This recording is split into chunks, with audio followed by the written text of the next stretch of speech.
An aviation machinist needs an eye for detail and must be extremely safety conscious. The reason?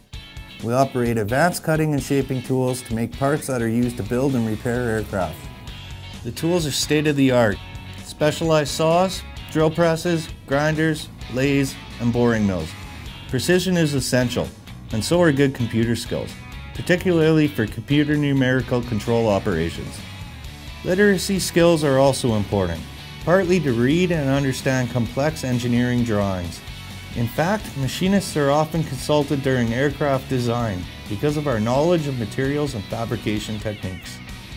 I work with composites and other exotic materials, and that's just part of what makes aviation machining more challenging than many other machinist specialties. Certification as an aviation machinist is available through the Canadian Council for Aviation and Aerospace. Certification is proof that my skills meet national standards. That can mean a real advantage in the job market that includes airlines, aircraft, and component manufacturers, repair and overall maintenance operations, and the military. Check out the CCAA website where you can learn more about the many great career choices in aviation maintenance and aerospace manufacturing.